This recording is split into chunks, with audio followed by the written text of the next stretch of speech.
Hello friend, বঙ্গটেকের পক্ষ থেকে আপনাদের সবাইকে স্বাগতম। আজকে আমি আপনাদের সাথে দারুণ একটি অ্যান্ড্রয়েড টিপস শেয়ার করব, যে টিপসের মাধ্যমে আপনারা ফাইল ম্যানেজারে যে কোনো ফোল্ডার হাইড করে রাখতে পারবেন এবং সেটা গ্যালারিতে শো করবে না।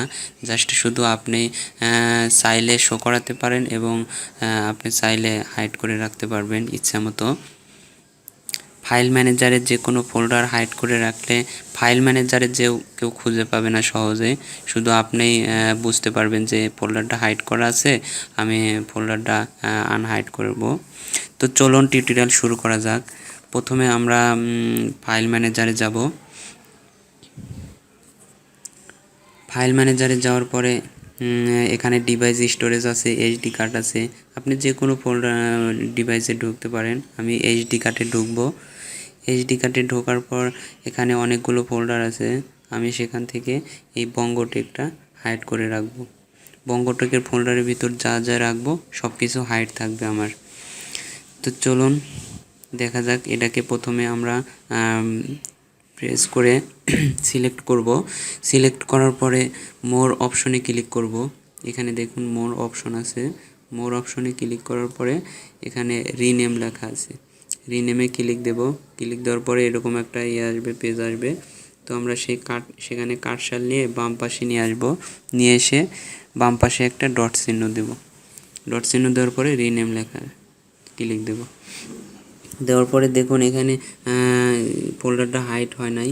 তো এই ফোল্ডারটা হাইড করার জন্য অবশ্যই এটা গ্যালারিতে এখন শো করবে না। আপনি যদি এই এইচডি কার্ড থেকেও হাইড করতে চান তাহলে মোড়ে আবার ক্লিক দেবেন। দেওয়ার পরে ক্যান্সেল হাইড ক্লিক দিলে পরে এটা চলে যাবে। দেখুন এখানে আর ওই বঙ্গটেকটা ফোল্ডারটা নেই। তো আবার সেটিকে কিভাবে ফিরিয়ে আনবেন আমি দেখাচ্ছি। আবার মোড়ে অপশনে ক্লিক করবেন। এখানে লেখা আছে শো হাইডেন ফাইল, এই হাইডেন ফাইলে ক্লিক দেবেন, আবার বঙ্গটেকটা চলে আসবে। আমি আবারও বলছি, এই হাইড করার পরে এটা গ্যালারিতে শো করবে না। ভিডিও হোক আর ইমেজ হোক, এটা গ্যালারিতে কখনোই শো করবে না। আপনি চাইলে এটা হাইড করে রাখতে পারবেন। এটাকে আবার আনহাইড করার জন্য আবার সিলেক্ট করবেন।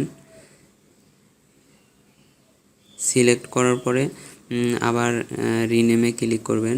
ক্লিক করার পরে যখন আপনি এই ডটটা উঠিয়ে দেবেন তখন আবার ফোল্ডারটা শো করবে গ্যালারিতে, তখন আপনি সহজেই দেখতে পারবেন। এই দেখুন এখানে ডটটা উঠিয়ে দিয়েছি।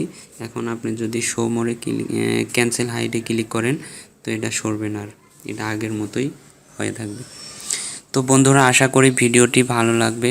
ভালো লাগলে অবশ্যই সাবস্ক্রাইব করবেন, কমেন্টস করবেন। ধন্যবাদ সবাইকে।